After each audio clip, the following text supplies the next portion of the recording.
ಕರ್ನಾಟಕದಲ್ಲಿ 9,499 ಅತಿಥಿ ಶಿಕ್ಷಕರ ನೇಮಕಾತಿಗೆ ಸರ್ಕಾರದ ಮುಂದಾಗಿರುವ ಮಹತ್ವದ ಹೆಜ್ಜೆ. 2025 ಹಾಗೂ 2026 ಶೈಕ್ಷಣಿಕ ವರ್ಷದ ರಾಜ್ಯದ ಸರ್ಕಾರಿ ಹೈಸ್ಕೂಲುಗಳಲ್ಲಿನ ಶಿಕ್ಷಕರ ಕೊರತೆಯನ್ನು ಪೂರೈಸುವ ನಿಟ್ಟಿನಲ್ಲಿ ಕರ್ನಾಟಕ ಸರ್ಕಾರ 9,499 ಅತಿಥಿ ಶಿಕ್ಷಕರನ್ನು ನೇಮಿಸಲು ಒಪ್ಪಿಗೆ ನೀಡಿದೆ. ಮುಖ್ಯಾಂಶಗಳು. ಒಟ್ಟು ಹುದ್ದೆಗಳ ಸಂಖ್ಯೆ.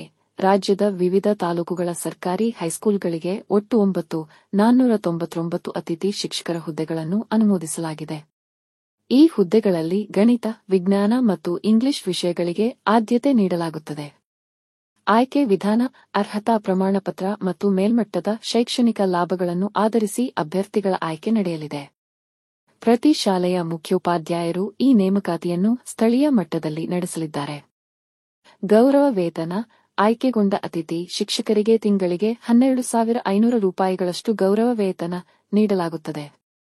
ಇದು ನೇಮಕಾತಿ ದಿನಾಂಕದಿಂದ ಜಾರಿಗೆ ಬರಲಿದೆ.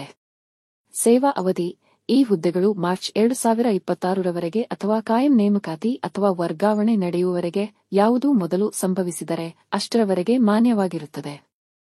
ಹುದ್ದೆಗಳ ಹಂಚಿಕೆ: ಪ್ರತಿ ತಾಲೂಕಿನ ಅವಶ್ಯಕತೆಯ ಆಧಾರದ ಮೇಲೆ ಹುದ್ದೆಗಳನ್ನು ಹಂಚಲಾಗುತ್ತದೆ. ವಿದ್ಯಾರ್ಥಿಗಳ ಸಂಖ್ಯೆ ಹೆಚ್ಚಿರುವ ಶಾಲೆಗಳಿಗೆ ಮೊದಲ ಆದ್ಯತೆ ನೀಡಲಾಗುತ್ತದೆ.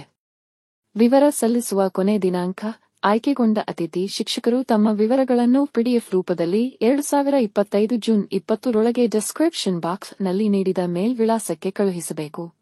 ಈ ನೇಮಕಾತಿ ಯೋಜನೆಯಿಂದ ಕರ್ನಾಟಕದ ಸರ್ಕಾರಿ ಶಾಲೆಗಳಲ್ಲಿ ಶಿಕ್ಷಕರ ಕೊರತೆಯನ್ನು ತಾತ್ಕಾಲಿಕವಾಗಿ ನೀಗಿಸಿ ವಿದ್ಯಾರ್ಥಿಗಳಿಗೆ ನಿರಂತರ ಹಾಗೂ ಗುಣಮಟ್ಟದ ಶಿಕ್ಷಣ ನೀಡಲು ಸಹಾಯವಾಗಲಿದೆ. ಈ ವಿಷಯದ ಹೆಚ್ಚಿನ ಮಾಹಿತಿಗೆ ಅಧಿಕೃತ ವೆಬ್ಸೈಟ್ ಅಥವಾ ಶಿಕ್ಷಣ ಇಲಾಖೆ ಅಧಿಸೂಚನೆಯನ್ನು ವೀಕ್ಷಿಸಬಹುದು. ಈ ವಿಡಿಯೋವನ್ನು ಲೈಕ್ ಮಾಡಿ, ಶೇರ್ ಮಾಡಿ ಹಾಗೂ ನಮ್ಮ ಚಾನೆಲ್ ಅನ್ನು ಸಬ್ಸ್ಕ್ರೈಬ್ ಮಾಡಿ.